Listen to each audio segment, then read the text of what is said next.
أعوذ بالله من الشيطان الرجيم بسم الله الرحمن الرحيم إن الله وملائكته يصلون على النبي يا أيها الذين آمنوا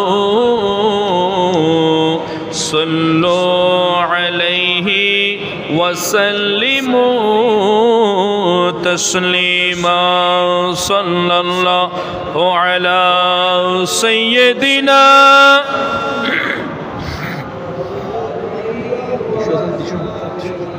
وسلم صلاة يا رسول الله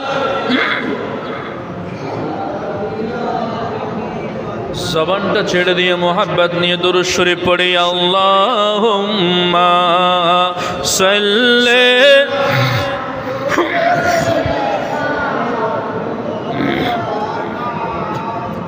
व अला आलि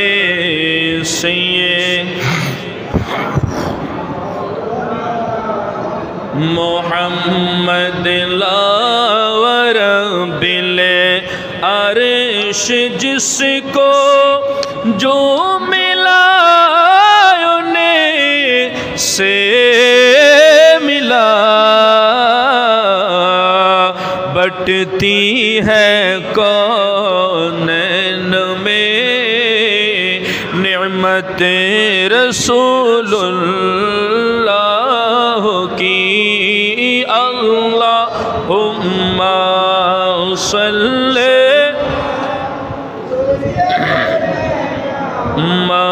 मौलाना मुहम्मद व अला सय्यदीना मौलाना मुहम्मद बिस्मिल्लाहिर रहमानिर रहीम ومن يعظم شعائر الله فإنها من تقوى القلوب صدق الله مولانا العظيم وصدق رسوله النبي الحبيب المكين الأمين الكريم الرؤوف الرحيم وعلى آله وأصحابه وأهل بيته وعلماء ملته والناس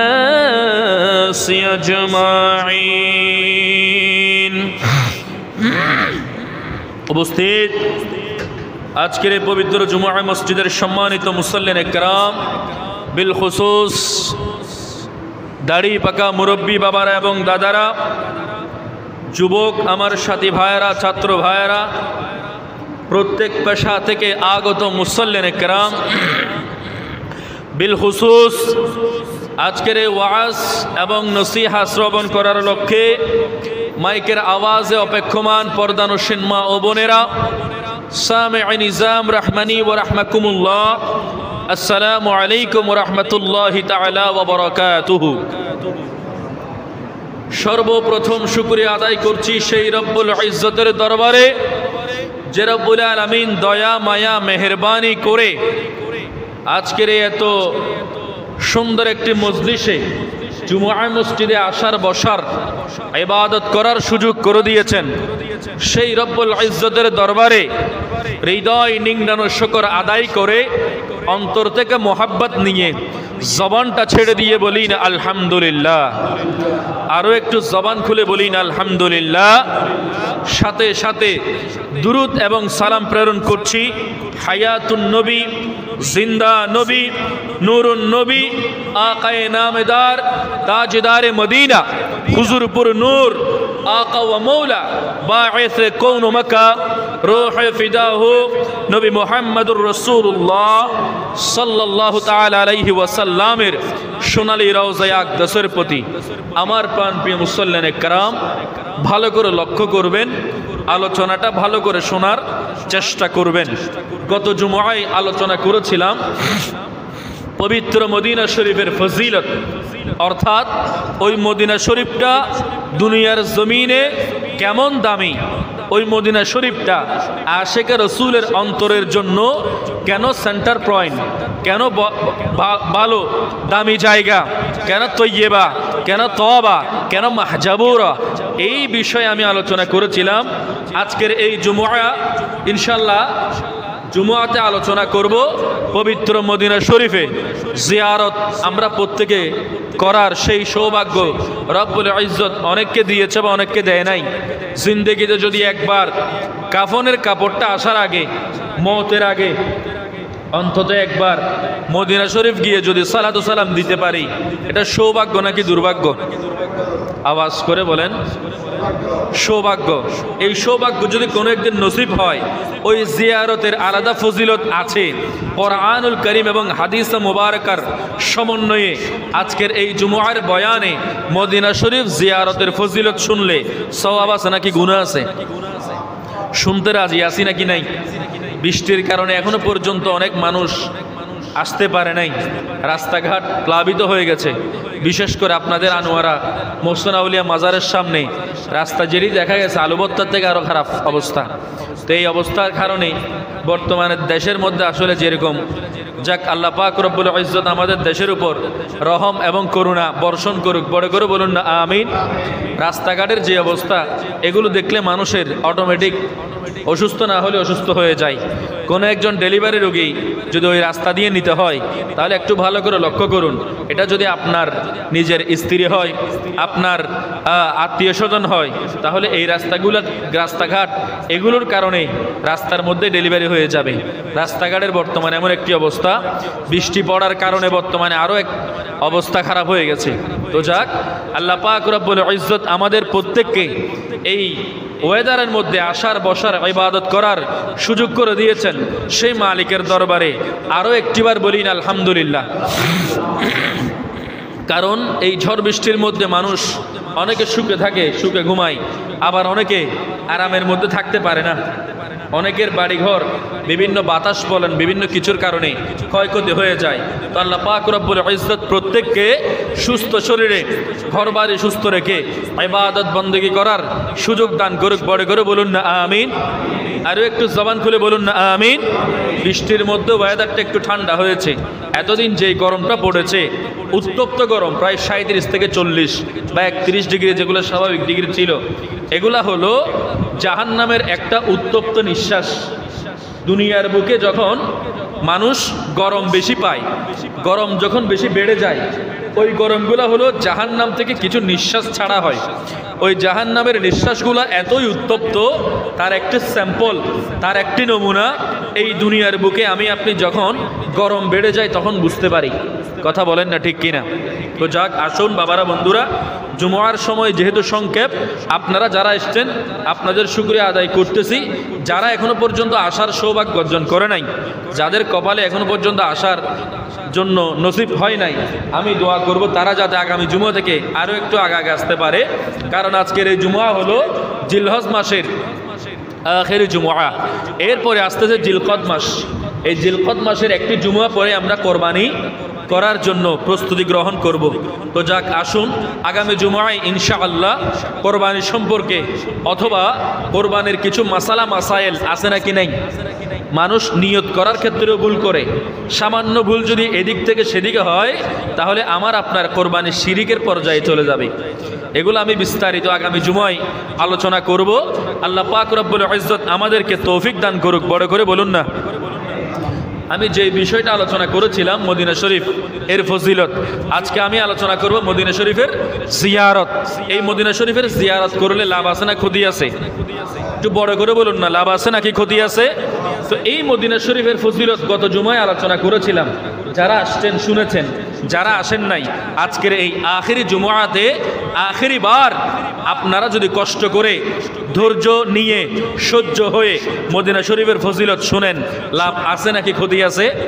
আসুন বাবারা বন্ধুরা, মদিনা শরীফের ফজিলত কেমন, ওইখানে যদি আমরা নামাজ আদায় করি তাহলে সেগুলোর ফজিলত কেমন, মদিনা শরীফে মৃত্যুবরণ করলে এগুলার ফজিলত কেমন, আজকের এই জুমায় আমরা জানবো। তার আগেই এখনো পর্যন্ত যারা আসতেছে আমাদের মন মাইন এখনো পর্যন্ত ফ্রেশ হয় নাই, তো যাক, তার আগেই এক শায়ের কত সুন্দর করে মদিনা শরীফ যাওয়ার আকুত নিয়ে বলতেছে, বড় করে বলেন না সুবহানাল্লাহ। জীবনে একবার ওই মদিনায় মুনাওয়ারার মধ্যে মেহমান হওয়ার তৌফিক আল্লাহ পাক রব্বুল ইজ্জত আমাদেরকে দান করুক, বড় করে বলুন না। আমি জীবনে একবার মদিনা যাব, আমি জীবনে একবার মদিনা যাব, আমি নবীজির কদমে সালাম জানাবো, আমি নবীজির কদমে সালাম জানাবো, আমি জীবনে একবার। সবার মদিনা যাওয়ার ইচ্ছা আকাঙ্ক্ষা আছে না নাই? এই গুন্দিপাড়া তুতাগাজী মসজিদ থেকে যদি আল্লাহর কাছে এই ফরিয়াদ করি, আপনারা যদি বসে থাকেন, এই ফরিয়াদটা যদি আল্লাহর কাছে করি, আমার আল্লাহ শুনেন, বিশ্বাস আছে না নাই? শুধু তাই নয়, এই গুন্দিপাড়ার জমিন থেকে আমি আপনি যদি মদিনা শরীফ যাওয়ার আকুতি পেশ করি, আমার দয়াল নবী শুনতে পারবেন, এই বিশ্বাসটা আছে না নাই? যাদের যাদের বিশ্বাস আছে অন্তরের মধ্যে মোহাব্বত নিয়ে বলেন, আমি জীবনে একবার মদিনা যাব, আমি জীবনে একবার মদিনা যাব, আমি নবীজির কদমে সালাম জানাবো, সালাম জানাবো, সালাম জানাবো, আমি জীবনে একবার মদিনা যাব, আমি জীবনে একবার মদিনা যাব।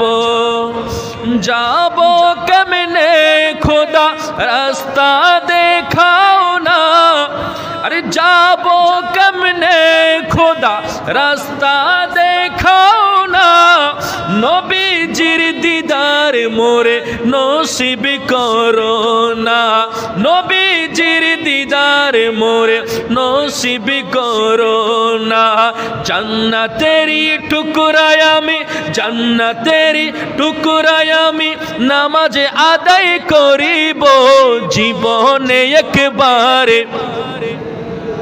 আরো একটু মোহাব্বতের আওয়াজ দিয়ে বলতে হবে, জীবনে একবারে না যাব আমি, জীবনে একবারে দিন যাব, আমি নবীজির কদমে সালাম জানাবো, আমি নবীজির কদমে।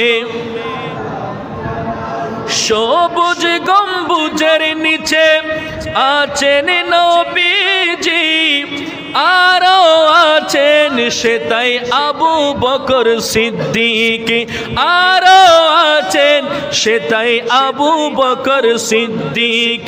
সালাতু সালাম জানাই আমি, সালাতু সালাম জানাই আমি, সোনালি জালে চুমু খাবো আমি জীবনে একবারে,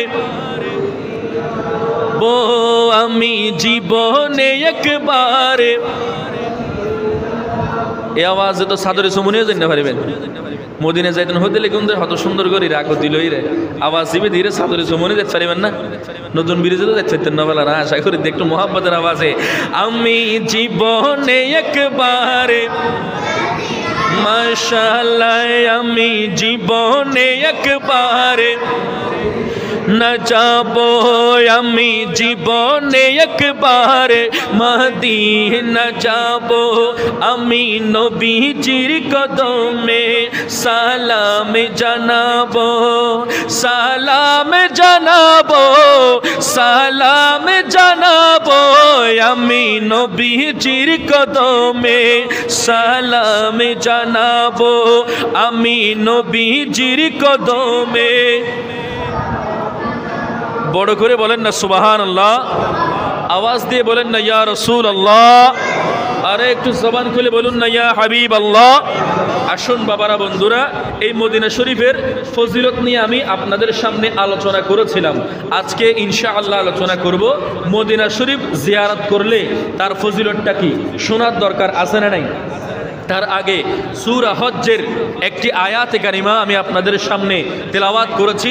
রব্বুল ইজ্জত আয়াতে কারিমার মধ্যে বলছেন, ওয়া মান ইউআযযিম শাআইরাল্লাহ ফাইন্নাহা মিন তাকওয়াল কুলুব, অর্থাৎ যেই ব্যক্তি আল্লাহর নিদর্শন সমূহকে, শাআইরাল্লাহকে, শাআইরাল্লাহ বলতে হচ্ছে আল্লাহ রাব্বুল আলামিনের নিদর্শনকে যারা সম্মান করবে, নিঃসন্দেহে বুঝতে হবে ওই কলবের মধ্যে আল্লাহ পাক রব্বুল আলামিনের ভয় আছে, তাকওয়া আছে। বড় করে বলেন না সুবহানাল্লাহ। আলোচনাটা এখনো বুঝেন নাই। পুলিশ তার ড্রেস নিয়ে ডিউটি আদায় করে, করে কি করে না?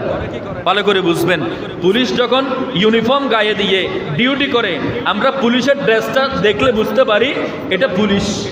যখন র্যাবের ড্রেস পরে তখন আমরা বুঝতে পারি এটা র্যাব। আর যখন সেনাবাহিনী আসে, সেনাবাহিনীর ড্রেস দেখে আমরা বুঝতে পারি এটা সেনাবাহিনী। ডাক্তার যখন তার ইউনিফর্মটা পরে তখন আমরা নিঃসন্দেহে বলতে পারি উনি ডাক্তার।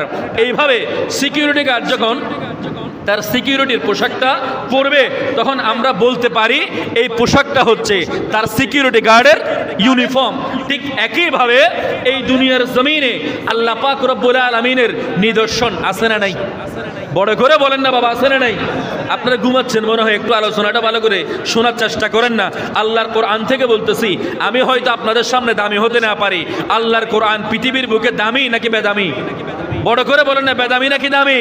তো সেই জন্য আল্লাহর কোরআন বলতেছেন, ওয়া মান ইউআযযিম শাআইরাল্লাহ ফাইন্নাহা মিন তাকওয়াল কুলুব, এই দুনিয়ার জমিনে আল্লাহর নিদর্শন সমূহকে তারাই সম্মান করবে, তারাই তাজিম করবে, তারাই ইজ্জত করবে, তারাই সম্মান দেখাবে যাদের অন্তরের মধ্যে আল্লাহ পাক রব্বুল আলামিন তাকওয়া দান করেছেন, আল্লাহর মোহাব্বত দান করেছেন। বাবারা, বন্ধুরা, ভালো করে শোনার চেষ্টা করবেন।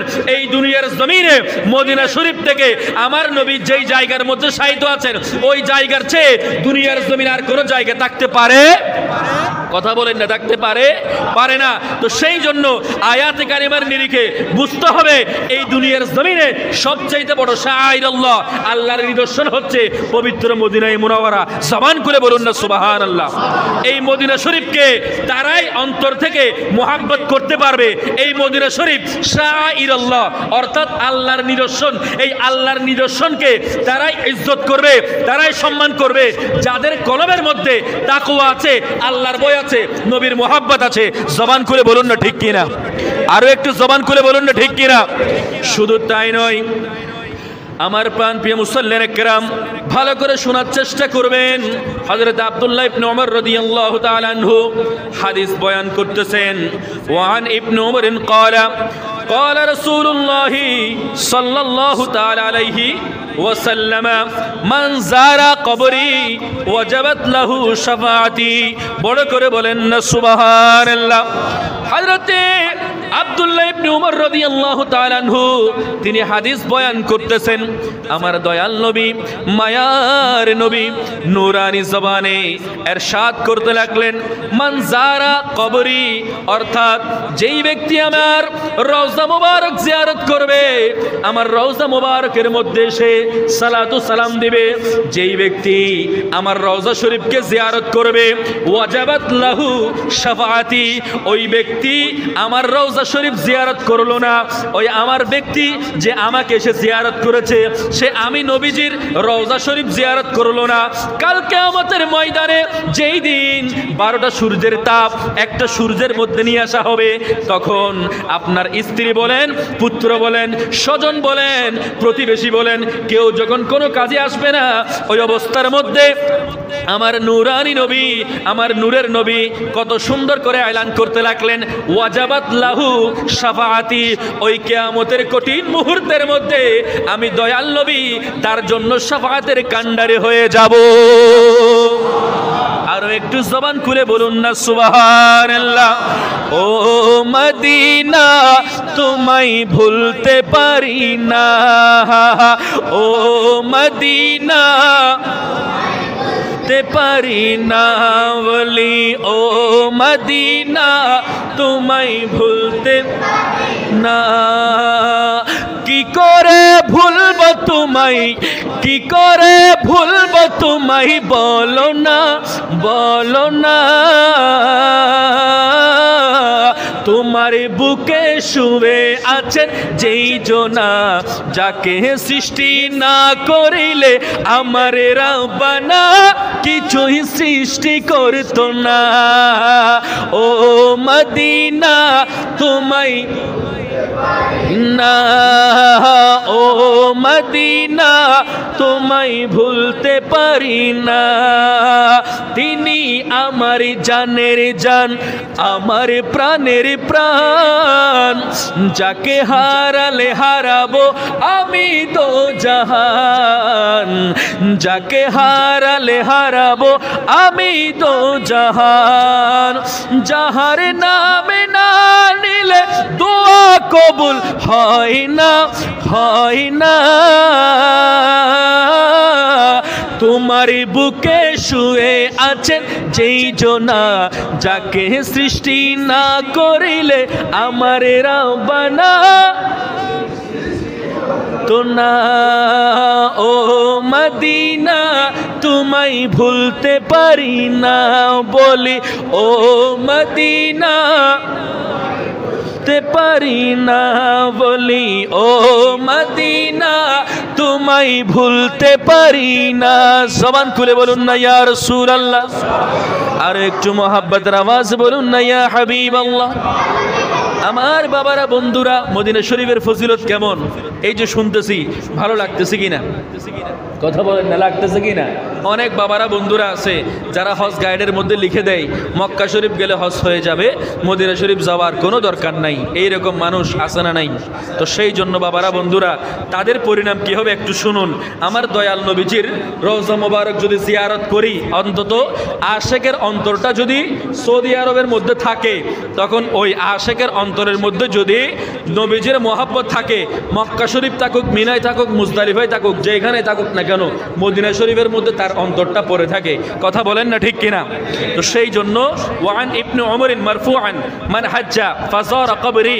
বাদা মাউতি কানা কামান যারানি ফি জাবাই বড় করে বলেন না সুবহানাল্লাহ এই হাদিস মুবারকার মধ্যে এটি হচ্ছে হযরত আব্দুল্লাহ ইবনে উমর রাদিয়াল্লাহু তাআলা আনহু এই হাদিসে মুবারকা বয়ান করতেছেন আমার দয়াল নবী কত সুন্দর করে বলতে লাগলেন যেই ব্যক্তি হজ করবে অতঃপর আমার উফাতের পর আমার রওজা জিয়ারত করবে অর্থাৎ আমার দয়াল নবীজির রওজা মুবারক জিয়ারত করবে সেই ব্যক্তি যেন হজ করার পরে আমার দয়াল নবীর রওজা মুবারক জিয়ারত করলো কিভাবে একটু ভালো করে দেখেন আমার দয়াল নবী বলতেছেন হাদিস মুবারকের মধ্যে এসেছে যেই ব্যক্তি হজ আদায় করবে হজ আদায় করার পরে আমার দয়াল নবীজির রওজা মুবারক জিয়ারত করবে রওজা মুবারক জিয়ারত করার সাথে সাথে আমার দয়াল নবী ঘোষণা দিতে লাগলেন আমি দুনিয়ার জমিনে জীবিত অবস্থায় থাকলে যেই রকম আমার সাথে সাক্ষাৎ করত ঠিক একইভাবে আমার দয়াল নবীর রওজা মুবারক জিয়ারত করলে যেই রকম সওয়াব একই রকম সওয়াব হচ্ছে আমার দয়াল নবী দুনিয়ার জমিনে থাকলে দেখা করলে যেই রকম সওয়াব আমার নবীকে সরাসরি দেখা যেই রকম ঠিক একই রকম আমার দয়াল নবীর রওজা মুবারক জিয়ারত করা বড় করে বলেন না সুবহানাল্লাহ অর্থাৎ এটি বাইহাকি শরীফের হাদিস মুবারকের মধ্যে বলা হচ্ছে আমার দয়াল নবী তো সব সময় সব জায়গার মধ্যে হাজির এবং নাজির আছেন এটি হচ্ছেন আহলে সুন্নাত ওয়াল জামাতের আকীদা কিন্তু অনেক ভাইরা বিভিন্ন আকীদা পোষণ করে যাক রব্বুল ইজ্জত প্রত্যেককে হেদায়েত নসিব করুক বড় করে বলুন না আমিন বাইহাকি শরীফের এই হাদিস মুবারকের মধ্যে আমার দয়াল নবী বলতেছেন আমার ওফাতের পরে যেই ব্যক্তি হজ করবে হজ করার পরে আমার রওজা মুবারক জিয়ারত করবে সে আমি দুনিয়ার জমিনে জীবিত থাকলে দেখা করলে যে রকম সওয়াব আমার সাথে সরাসরি জিয়ারত করলে যে রকম সওয়াব হজ করার পরে আমার রওজা মুবারক জিয়ারত করলে একই রকম সওয়াব আরো একটু বড় করে বলুন না সুবহানাল্লাহ। এরপরে ওয়ান ইবনে উমরিন قال قال رسول الله صلى الله تعالى عليه وسلم من حج ولم يزرني فقد جفاني। আমার দয়াল নবী হযরতে আব্দুল্লাহ ইবনে উমর রাদিয়াল্লাহু তাআলা আনহু থেকে বর্ণিত, রাসূল পাক সাল্লাল্লাহু তাআলা আলাইহি ওয়াসাল্লাম হাদিস মুবারকার মধ্যে কত সুন্দর করে এলান দিয়ে রাখলেন।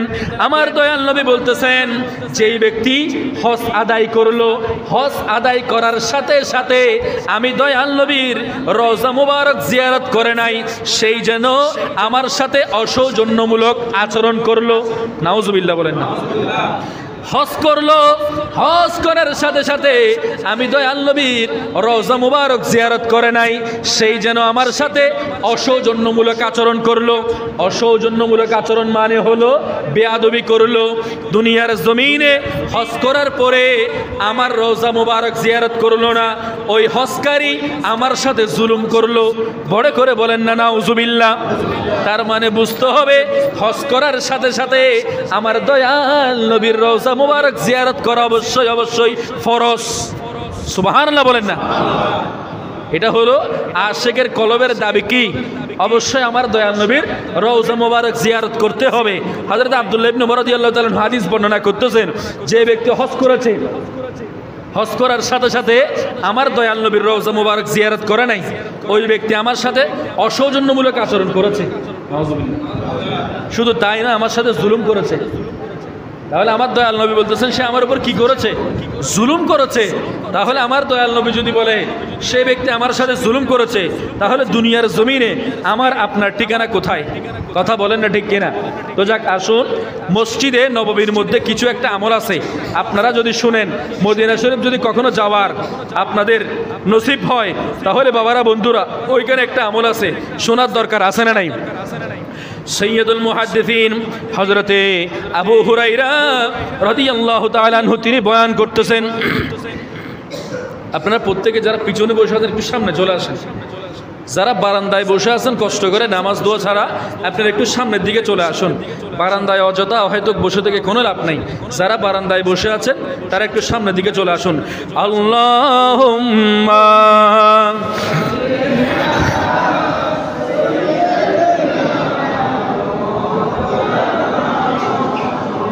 وعلى آل سيدنا محمد حسين رفیق چی لگی نا شریوریات چی لگی ہم فقیروں کو مدینے کی گلیاں اچھی لگی اللہم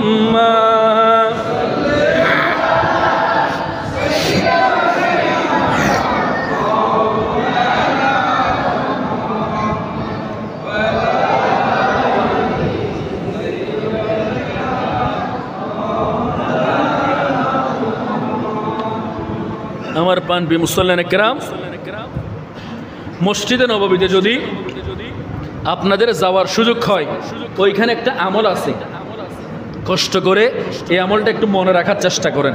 এটি আমি আপনাদেরকে বলতেছি, প্রত্যেকে ভালো করে মনে রাখার চেষ্টা করেন।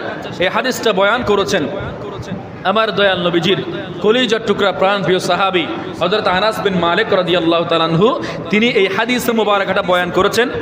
আন আনাসিন عن أنس بن مالك رضي الله عن النبي صلى الله تعالى عليه وسلم أنه قال من صلى في مسجد 40 صلاة। অর্থাৎ এই হাদিস মুবারকার মধ্যে হযরত আনাস বিন মালিক রাদিয়াল্লাহু তাআলা আনহু তিনি বয়ান করতেছেন, আমার দয়াল নবী নূরানি জবানের ইরশাদ করেছেন, যেই ব্যক্তি মসজিদ নববীর মধ্যে গিয়ে, বাবা কোথায়? বড় করে বলুন না কোথায়?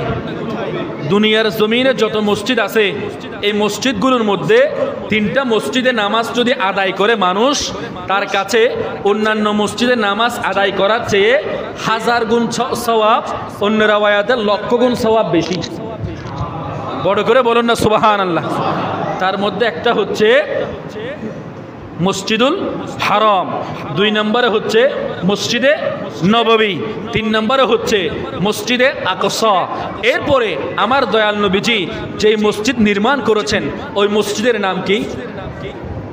একটু বড় করে বলেন না, ওই মসজিদের নাম কি? কারো জানা আছে? মদিনা শরীফ আপনারা কেউ জান নাই? মক্কা শরীফ, মদিনা শরীফ কেউ জান নাই? ওই মসজিদের নাম হলো মসজিদে কুবা। মসজিদে কি? তাহলে একটা হাদিসে মুবারাকার মধ্যে রওয়ায়াত আসতেছে এই 4টা মসজিদের মধ্যে নামাজ আদায় করা অন্যান্য মসজিদে নামাজ আদায় করার চেয়ে 1000 গুণ সওয়াব বেশি, আর একটা রওয়ায়াতের মধ্যে 1,00,000 গুণ সওয়াব বেশি। সুবহানাল্লাহ। তাহলে এখন আপনাদেরকে বলতেছি, মসজিদে নববীতে গিয়ে যারা একেবারে ধারাবাহিক একসাথে এক ওয়াক্ত এখানে আর এক ওয়াক্ত মসজিদে কুবাই, এইভাবে না, আর এক ওয়াক্ত অন্য জায়গার মধ্যে, এইভাবে না, একই সাথে যারা ধারাবাহিক একেবারে কয়দিন 40 ওয়াক্ত নামাজ যারা আদায় করতে পারবে তাদের জন্য একটা ফজিলত আছে। আপনারা শুনবেন, বড় করে বলুন না, শুনবেন।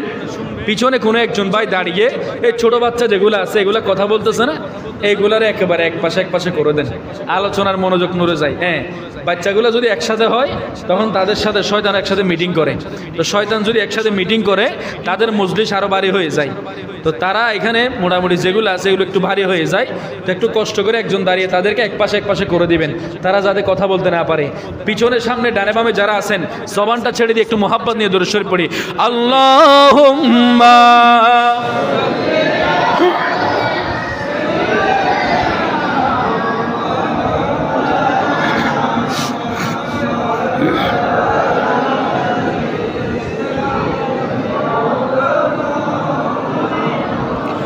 আমার প্রাণপ্রিয় মুসল্লিন একরাম, আমার দয়াল নবী হাদিস মুবারকার মধ্যে বলতেছেন, যেই ব্যক্তি 40 ওয়াক্ত নামাজ অর্থাৎ 8 দিনের নামাজ যেই ব্যক্তি মসজিদে নববীর মধ্যে গিয়ে একেবারে ধারাবাহিক আদায় করতে পারবে, 40 ওয়াক্ত নামাজের জন্য কয়দিন লাগবে?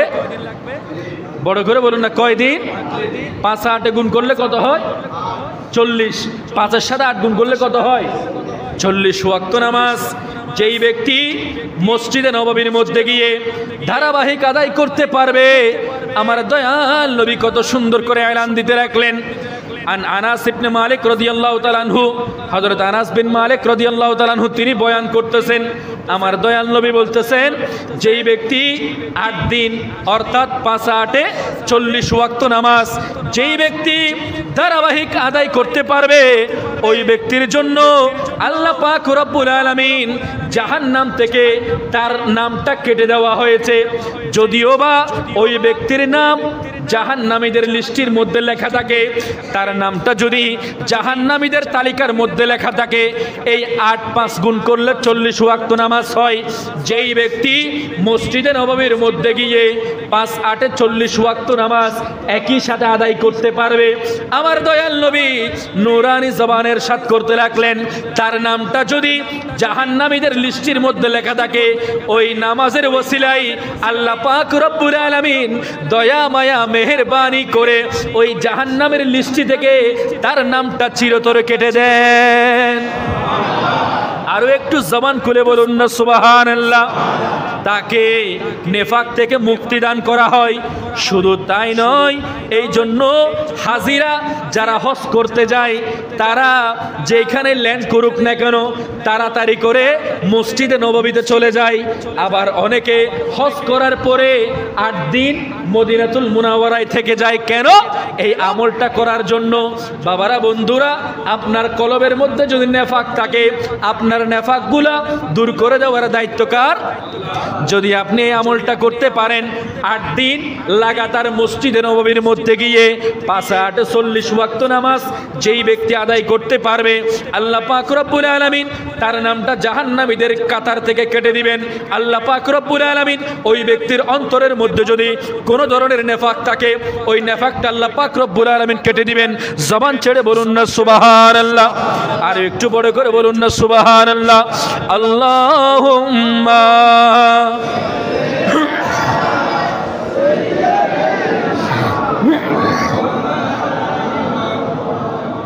وعلى آله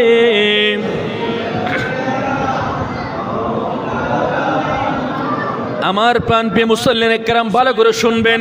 হযরতে আব্দুল্লাহ ইবনে উমর রাদিয়াল্লাহু তাআলা আনহু উনি বর্ণনা করতেছেন আমার দয়াল নবী মায়ার নবী কত সুন্দর করে নূরানি জবানের সাথ করতে লাগলেন, যেই ব্যক্তি মদিনা শরীফের মধ্যে মৃত্যুবরণ করবে। সুবহানাল্লাহ। কোথায়? মদিনা শরীফের মধ্যে মৃত্যুবরণ করবে, যেটা হলো আশেকের অন্যতম একটি জান্নাত। বড় করে বলুন না সুবহানাল্লাহ। তুমি মানলে মানো, তুমি মানলে মানো, না মানলে মন মানো না। আশেকেরি আসল জান্নাত সোনার মদিনা, আশেকেরি আসল জান্নাত না জোড়ে আশেকেরি আসল জান্নাত সোনার মদিনা। তুমি মানলে মানো, না মানলে মন মানো না। আশেকেরি আসল জান্নাত সোনার মদিনা, আশেকেরি আসল দিনা বলে আশেকেরি আসল জান্নাত। আমার প্রাণপ্রিয় মুসল্লিন একরাম, যেই ব্যক্তি মদিনা শরীফের মধ্যে মৃত্যুবরণ করবে, আমার দয়াল নবী কত সুন্দর করে নূরানি জবানের সাথ করতে লাগলেন, ওই ব্যক্তি যদি ঈমানের সহিত মদিনা শরীফের মধ্যে ঈমান নিয়ে মৃত্যুবরণ করতে পারে, আমার দয়াল নবী বলছেন, কত সুন্দর করে বলে দিচ্ছেন, কিয়ামতের ময়দানে ওই ব্যক্তির পক্ষে সুপারিশ করার জন্য রাহমাতুল লিল আলামিন নবী দাঁড়িয়ে যাবে। বড় করে বলেন না সুবহানাল্লাহ। সেই জন্য বাবারা বন্ধুরা, হযরতে ইমাম মালিকের কথা আপনারা শুনেছেন, যেই ইমাম মালিক মদিনা শরীফের মধ্যে কোনো একটা পুরনো দেওয়াল দেখলে ওই দেওয়ালটার সাথে চুমু খেত। সুবহানাল্লাহ। শুধু তাই নয়, মদিনা শরীফের মধ্যে কোনো একটা পুরনো রাস্তা দেখলে ওই রাস্তা দিয়ে তিনি তার জুতা নিয়ে কোনোদিন হেঁটে যেত না, কারণ তার ঈমান ছিল এটা পুরনো রাস্তা, এটা পুরনো দেওয়াল, এই দেওয়ালটায় যদি আমার দয়াল নবী কোনো সময় হেঁটে যায়, আমি যদি এই রাস্তা দিয়ে আমার দয়াল নবী যদি কখনো হেঁটে যায়, আমি যদি এই রাস্তা দিয়ে জুতা নিয়ে হেঁটে যাই, এটা আমার দয়াল নবীর সামনে, এটা আমার দয়াল নবীর শানে বেয়াদবি হয়ে যাবে। এই শান আমার দয়াল নবীর শান যিনি বুঝেছেন তিনি হলেন হযরতে ইমাম মালিক রহমতুল্লাহ আলাইহি। বড় করে বলেন না সুবহানাল্লাহ। অর্থাৎ যেই ইমামে মালিক, উনি কোন ইমামে মালিক? যিনি মুয়াত্তা মালিক লিখেছেন। যারা দুনিয়ার জমিনে হাদিসের খেদমত করতেছেন, হাদিসের সনদ যাদেরকে দেওয়া হয়েছে, ওই সনদের মধ্যে ইমাম মালিকের যে কোনো একটি সনদ ওইখানে লিপিবদ্ধ করা হয়। মুহাদ্দিস তো অনেক আছে, শাইখুল হাদিস অনেক আছে, কিন্তু যেগুলো পরিপূর্ণ শাইখুল হাদিস, কেমন? অর্থাৎ আহলে সুন্নাত ওয়াল জামাতের মধ্যে যেগুলা পরিপূর্ণ শাইখুল হাদিস, শাইখুল হাদিস হলো তারাই কলবের মধ্যে হাদিস শরীফ মুখস্থ থাকবে, শুধু তাই নয় আমার নবীর মোহাব্বতও থাকবে। কথা বলেন না ঠিক কিনা? সেই জন্য একজন বলেছিল, আমি শুনেছিলাম, কিছু আছে শাইখুল হাদিস, আবার কিছু হলো সাইকুল হাদিস। তো সেই জন্য শাইখুল হাদিস যারা আছে তাদের কলব থেকে নবীর প্রেমটা উৎসারিত হয়, নবীর প্রেমটা বের হয়ে আসে। তো ইমাম মালিক রাদিয়াল্লাহু তাআলা আনহুর সনদ তার ওই হাদিসের সনদের মধ্যে লিপিবদ্ধ করা হয়। এই ইমাম মালিক রাদিয়াল্লাহু তাআলা আনহু উনি বয়ান করতেছেন, ওই মদিনা শরীফের মধ্যে যেখানে জান্নাতুল বাকি আছে, ওইখানে প্রায় 10,000 সাহাবীর মাজারে পাক আছে। বড় করে বলেন না সুবহানাল্লাহ। আলোচনা একেবারে শেষের দিকে আমি শেষ করে দিচ্ছি। তাহলে বাবারা বন্ধুরা আসুন, এই যে মদিনা শরীফের ফজিলত আমি আপনাদেরকে বললাম, ওই মদিনা শরীফে হযরত ওমর ফারুক আজম রাদিয়াল্লাহু তাআলা আনহু আল্লাহর কাছে ফরিয়াদ করতেছেন, আল্লাহ আমার মওতটা শাহাদাতের মওত দান করেন, এবং এই শাহাদাতের মওত এই মদিনা শরীফের মধ্যে দান করেন। বড় করে বলেন না সুবহানাল্লাহ। তো বাবারা বন্ধুরা, ওই মদিনা শরীফের দাম দুনিয়ার বুকে আছে নাকি নাই? একটু বড় করে বলুন, আছে নাকি নাই? ওই নবীকে যদি আমার আপনার আপন বানাই ফেলতে পারি, দুনিয়াতেও লাভ, আখিরাতেও লাভ। কথা বলেন না ঠিক কিনা? আওয়াজ দিয়ে বলেন না ঠিক কিনা? আর একটু জবান খুলে বলুন না ঠিক কিনা? আরে নবী তুমি আমার হয়ে যাও, নবী তুমি আমার হয়ে যাও, আমি তোমার তুমি আমার একবার কথা দাও, আমি তোমার তুমি আমার একবার কথা দাও, নবী তুমি যাও, নবী তুমি হয়ে যাও। বলেন নবী তুমি। সবাই বলতেছেন, একটু সামনে পিছে আখেরি বার মোহাব্বত নিয়ে বলি, আরে নবী তুমি যাও, মাশাআল্লাহ, নবী তুমি যাও, তুমি আমার আমি তোমার একবার কথা দাও, তুমি আমার আমি তোমার একবার কথা দাও, নবী তুমি আমার হয়ে যাও, নবী তুমি হয়ে আও।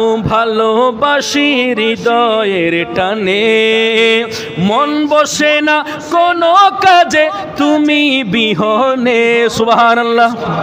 আরে ভালোবাসি হৃদয়ের টানে, মন বসে না কোনো কাজে নবী বিহনে। গুনাহগার উম্মত ডাকি একবার ফিরে চাও, গুনাহগার উম্মত ডাকি একবার ফিরে চাও, নবী তুমি যাও। বলেন নবী তুমি হয়ে যাও, নবী তুমি আমার যাও, তুমি আমার আমি তোমার একবার কথা দাও, তুমি আমার একবার কথা দাও, নবী তুমি হয়ে যাও, নবী তুমি হয়ে যাও। ভালোবাসার জায়গা মদিনা, ভালো লাগারে বাবা, ভালোবাসার জায়গা মদিনা, ভালো লাগারে মদিনা। এত সুন্দর জায়গা কোথাও দেখি না, এত সুন্দর জায়গা কোথাও দেখি না, সাজিয়েছেন দয়াল রব্বানা, সাজিয়েছেন দয়াল রব্বানা। ভালোবাসারে না বলি ভালো লাগার জায়গা, আহা ভালো লাগার জায়গা মদিনা, ভালোবাসার জায়গা, হা ভালো লাগারে দিনা। যো কেন বিলম্ব মন দয়ালে নবীর জিয়ারত, গেলে বুঝবি মদিনাটা আসলে জান্নাত, গেলে বুঝবি মদিনাটা আসলে জান্নাত, গেলে বুঝবি মদিনাটা। মদিনা জান্নাত বিশ্বাস আছে না নাই? আরে গেলে বুঝবি মদিনাটা, নাত গেলে বুঝবি মদিনাটা লে জান্নাত। যে শান্তি মদিনায় পাবি, বেহেশতের নাই উল্টো দাবি, বেহেশতের নাই উল্টো দাবি। যে শান্তি মদিনায় পাবি, বেহেশতের নাই উল্টো দাবি, বেহেশতের নাই উল্টো দাবি। লামাকানের সুবাসেতে বাড়াবে ইজ্জত, আরে লামাকানের সুবাসেতে বাড়াবে ইজ্জত। আজও কেন বিলম্ব মন, আজও কেন বিলম্ব মন দয়ালে নবীর জিয়ারত গেলে বুঝবি মদিনাটা আসলে জান্নাত গেলে বুঝবি মদিনাটা আসলে জান্নাত। আল্লাহ পাক রব্বুল আলামিন মওতের আগে কাফনের কাপড়টা দোকানে রেডি হওয়ার আগে বাসটারের বাস আমার আপনার জন্য বাসটারে রেডি হওয়ার আগে আতর বলেন সুরমা বলেন লুবান বলেন একেবারে মওতের খাটিয়া আমার আপনার জন্য রেডি হওয়ার আগে অন্তত জীবনে একবার আমাদের প্রত্যেককে গুন্দিপাড়া তোদাগাদি শাহী জামে মসজিদের প্রত্যেক মুসল্লিয়ানে কেরামদেরকে অন্তত জীবনে একবার মদিনা শরীফের জিয়ারত নসিব করুক। বড় করে বলুন না, আরো একটু জবান করে বলুন না, আরো একটু জবান করে বলুন না। ওয়া আখির দাওয়ানা আলহামদুলিল্লাহি রাব্বিল আলামিন। আসসালামু আলাইকুম ওয়া রাহমাতুল্লাহ।